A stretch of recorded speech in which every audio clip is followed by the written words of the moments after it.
Assalamualaikum warahmatullahi wabarakatuh. Alhamdulillahirabbil alamin. Wassalatu wassalamu ala asrofil anbiya'i wal mursalin wa ala alihi wa ashabihi ajma'in amma ba'du. Alhamdulillah, pada kesempatan yang baik ini kami dari kelompok 1 mata kuliah Sejarah Perkembangan Hukum Islam akan mempresentasikan materi yang telah diberikan oleh dosen pengampu. Dan sebelum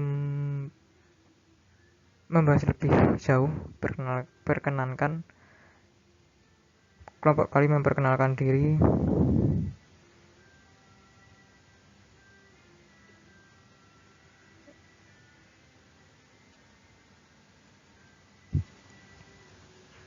Baik, sebelumnya mohon maaf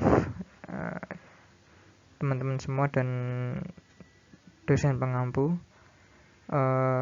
Mahasiswa yang bernama Muhammad Abdillah Syahroni pada kesempatan kali ini atau pada saat pembuatan video ini mohon izin dikarenakan beliau sedang sakit, dan mohon doanya supaya segera sembuh dan diangkat penyakitnya oleh Allah Subhanahu wa taala. Salawat serta salam tidak lupa kita tuturkan kepada Nabiullah Muhammad sallallahu alaihi wasallam beserta keluarga dan para sahabat-sahabatnya. Dan semoga kita semua mendapatkan syafaatnya di yaumul akhir kelak. Amin amin ya rabbal alamin.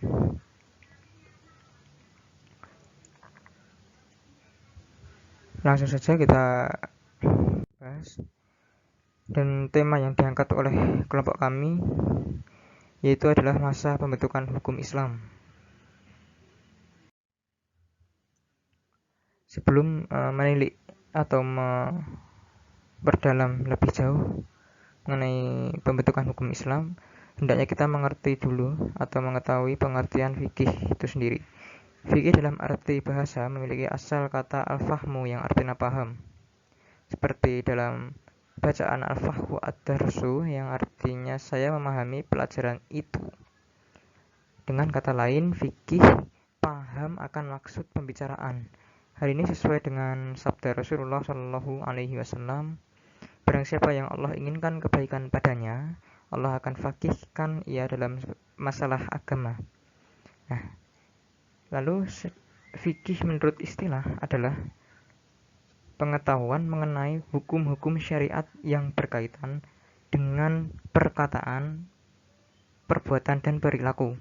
Jadi sedikit berbeda antara pengertian fikih menurut istilah dengan fikih menurut bahasa, teman-teman. Lalu kali ini sejarah singkat tentang hukum Islam. Seperti yang kita ketahui, sebelum Rasulullah Shallallahu Alaihi Wasallam diutus, bangsa Arab berada pada zaman jahiliyah atau zaman kebodohan yang sering kita dengar. Pada zaman itu banyak sekali terjadi kezaliman dan maksiat merajalela di mana-mana. Maraknya perang antar kabilah, tertindasnya orang miskin, dan dikuburnya anak perempuan secara hidup-hidup, dan masih banyak lagi kemaksiatan atau kezaliman yang dibuat di zaman jahiliyah dahulu. Nah, kemudian Allah mengutus Rasulullah Shallallahu Alaihi Wasallam sebagai rahmat untuk semesta alam ini. Dan untuk para korban atas kezaliman pada zaman jahiliyah terdahulu, Allah masukkan mereka ke dalam surga oleh sebab mereka sudah mempraktekkan ajaran yang dibawa Rasulullah dari sisi Allah Subhanahu wa taala. Begitu juga dengan sebaliknya bagi mereka yang melakukan kemaksiatan, kezaliman, tentu akan diazab dan diseksa oleh Allah Subhanahu wa taala. Nah, kita masuk di perkembangan ilmu fikih. Ya, kita tahu di awal tadi ilmu fikih menurut istilah adalah pengetahuan tentang hukum-hukum syariat ya. Maka di sini bisa diartikan sebagai ilmu hukum Islam. Nah, maka perkembangan ilmu hukum Islam Yang pertama adalah periode pertama atau periode risalah yang kita kenal dengan fase tasyrik.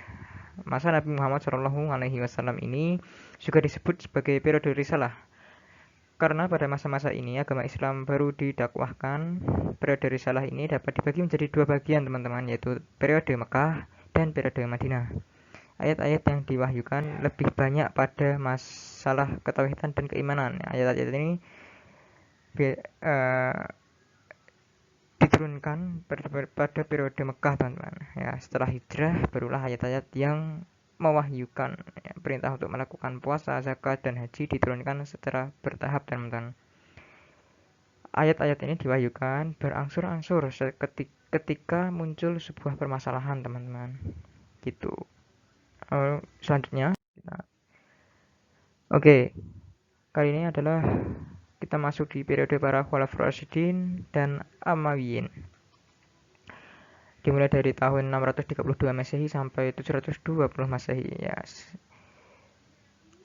sudah tidak asing lagi di telinga kita, 4 khalifah pemimpin di masa Khulafaur Rasyidin adalah yang pertama adalah Abu Bakar As-Siddiq, yang kedua adalah Umar bin Khattab, lalu yang ketiga dilanjutkan oleh Utsman bin Affan, lalu yang terakhir atau yang keempat adalah Ali bin Abi Thalib. Kita kupas satu persatu teman-teman. Mari. Kita masuk yang pertama. Pada masa Khalifah Abu Bakar As-Siddiq, dia adalah Abdullah bin Utsman bin Amir bin Amr bin Ka'b bin Sa'b bin Taim bin Murrah At-Taimi. Pada zaman jahiliyah, ia dinamai Abdul Ka'bah. Kemudian oleh Rasulullah SAW menamainya Abdullah yang kita kenal sampai sekarang teman-teman.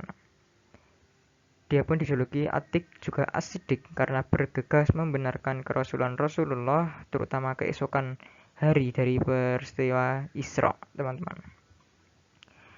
Abu Bakar dilahirkan di Mekah 2 tahun beberapa bulan sesudah tahun gajah, yang mana tahun gajah kita kenal sebagai tahun lahirnya Rasulullah. Pada masa mudanya, dia seorang saudara kaya yang memiliki kapital stok, teman-teman, mencapai 40.000 dirham.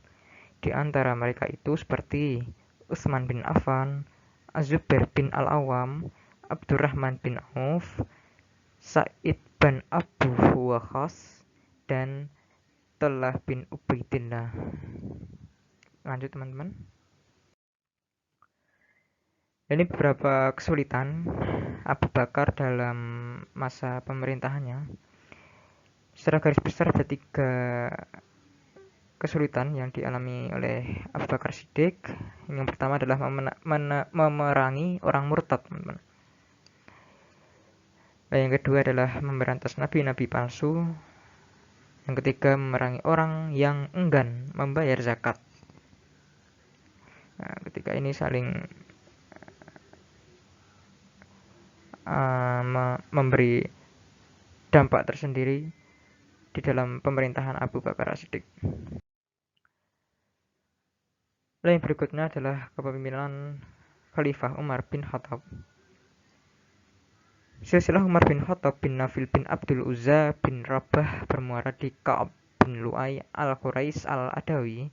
Bani Adi adalah kabilah terkenal di kalangan masyarakat Arab. Mereka adalah salah satu puak dari sejumlah puak Quraisy yang terkenal sebagai orang-orang terhormat dan mulia. Di antara Khulafaur Rasyidin yang membangun peradaban Islam adalah Umar. Ketika menjadi kepala negara telah mengubah nama kepala negara yang semula bergelar Khalifah al-Rasul menjadi Amir al-Mu'minin. Sungguh pada saat itu pandangan Abu Bakar sangat jauh menatap ke depan. Ada 2 arah kebijakan yang dilakukan Khalifah Umar bin Khattab. Yang pertama, kebijakan internal, teman-teman, yaitu membangun sistem pemerintahan dalam negeri dengan membentuk departemen-departemen yang menangani masalah-masalah sosial, politik, dan sebagainya, teman-teman. Nah, pembentukan beberapa departemen ini merupakan suatu kebutuhan yang sebetulnya tidak dapat dihindari lagi, teman-teman. Karena wilayah kekuasaan Islam telah mencapai Mesir dan beberapa wilayah lainnya di Jazirah Arab. Penaklukan-penaklukan yang terjadi pada masa Umar menyebabkan orang ramai-ramai memeluk agama Islam. Namun, di sini tentu tidak ada paksaan terhadap mereka yang tidak mau memeluknya. Nah, jadi sebetulnya tidak ada paksaan memeluk agama Islam itu sudah ada sejak zaman Umar ya, tidak hanya di zaman sekarang saja, teman-teman. Nah, maka masyarakat saat itu adalah masyarakat majemuk yang terdiri dari berbagai agama, teman-teman. Dan hal ini tentu saja berpengaruh terhadap masyarakat Islam. Mereka mengenal ajaran-ajaran selain Islam seperti Nasrani, Yahudi, Majusi, Sabiah, dan lain sebagainya. Selanjutnya, kehomogenan rakyat negara juga tentu saja akan menuntut suatu prinsip-prinsip agama yang fleksibel, teman-teman, yang mudah difahami, dan karena rakyat tidak hanya terbentuk dari orang-orang Arab, akan tetapi juga beberapa bangsa lainnya seperti Persia yang telah dahulu mengenal agama lain seperti selain Islam, teman-teman, dan juga bangsa Afrika yang sebelumnya tidak mengenal Islam. Begitu, teman-teman. Kita lanjutkan. Kita masuk di kepemimpinan Khalifah Utsman bin Affan. Utsman bin Affan adalah anak dari Abil As ibnu Umayyah. Sebelum agama Islam datang dan sesudahnya juga, beliau terhitung saudagar besar dan kaya, dan sangat pemurah menafkahkan kekayaannya untuk kepentingan agama Islam, teman-teman. Di waktu Umar kena tikam, Utsman tiada bermaksud hendak mengangkat penggantinya. Nah, faktor-faktor yang mendorong Abu Bakar untuk menunjuk penggantinya sudah tidak ada lagi, teman-teman. Pengangkatan Utsman bin Affan menjadi khalifah itu dilakukan melalui tim formatur. 6 orang sahabat yang menjadi tim formatur adalah Utsman bin Affan, Ali bin Abi Thalib, Talha, Zubair, Abdurrahman bin Auf, dan Sa'ad bin Abi Waqqas. Dan untuk menghindari hal-hal yang chaos dalam pemilihan, Umar kemudian mengangkat anaknya, teman-teman, Abdullah bin Umar, dengan hanya memiliki hak pilih, namun tidak berhak untuk dipilih. Nah, kemudian setelah melalui persaingan yang begitu ketat dengan Ali bin Abi Thalib, akhirnya tim musyawarah memilih Utsman bin Affan sebagai khalifah ketiga, menggantikan pendahulunya Umar bin Khattab yang wafat, teman-teman. Begitu, teman-teman, kita lanjutkan. Nah, di sini ada beberapa kesuksesan dari kepemimpinan Utsman bin Affan dalam memerintah, teman-teman. Secara umum ada 3 di sini yang dapat kami presentasikan ya, dapat kami ringkas. Yang pertama, perluasan wilayah, teman-teman. Semakin luasnya kekuasaan Islam dan ajaran-ajarannya, kemudian perluasan masjid dan penyalinan Al-Quran. Nah, jadi dalam penyalinan Al-Quran itu dimulai atau berkembang pesatnya di masa Khalifah Utsman bin Affan, teman-teman. Yang ketiga adalah sistem pemerintahan. Nah, kemudian kita masuk di masa kepemimpinan yang keempat atau yang terakhir, yaitu Khalifah Ali bin Abi Thalib. Ali bin Abi Thalib ialah putra dari paman Rasulullah dan suami dari putri beliau, Fatimah. Fatimah adalah satu-satunya putri Rasulullah yang ada mempunyai keturunan. Dari pihak Fatimah inilah Rasulullah mempunyai keturunan sampai sekarang. Jadi Fatimah itu satu-satunya putri Rasulullah yang mempunyai keturunan, teman-teman. Nah, beliau adalah bintang Bani Hashim yang menurut versi Khalifah ya, berdasarkan beliau merupakan kerabat Rasulullah. Cara ini tidak dapat diterima oleh bangsa Arab dan ditolak pula oleh orang-orang yang mempunyai keinginan perseorangan, teman-teman. Bila pemerintahan dipegang oleh Ali, akan kembalilah cara-cara memerintah pada pemerintahan Umar yang tegas dan keras serta disiplin itu, teman-teman. Nah, banyak pula orang yang telah menjadi kaya raya dengan jalan yang batil, teman-teman. akan menjadi berkuasa dan berpengaruh dengan jalan yang aniaya, teman-teman. Begitu. Nah, disebabkan oleh kepribadian yang dimilikinya itulah, maka sesudah dibai'ah menjadi khalifah, ia mengeluarkan dua buah ketetapan, teman-teman. Jadi Ali bin Abi Thalib setelah dibai'ah menjadi khalifah, beliau mengeluarkan dua ketetapan yang sebagai berikut. Yang pertama, memecat kepala-kepala daerah angkatan pemerintahan Utsman yang dianggap menyalahi aturan pemerintahan dan dikirimnya kepala-kepala pemerintahan yang baru yang akan menggantikan.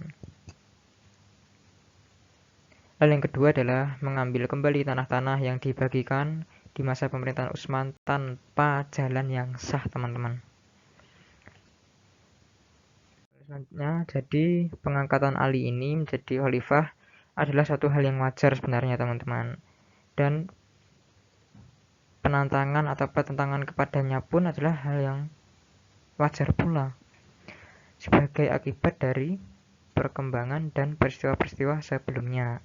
Atau dengan kata lain, penantangan itu adalah karena keinginan untuk merebut kekuasaan yang dibungkusi dengan alasan yang nampak seperti pemecatan para pejabat yang dianggap telah menyalahi aturan-aturan pemerintahan atau pengembalian harta milik Baitulmal yang telah dirampas, teman-teman.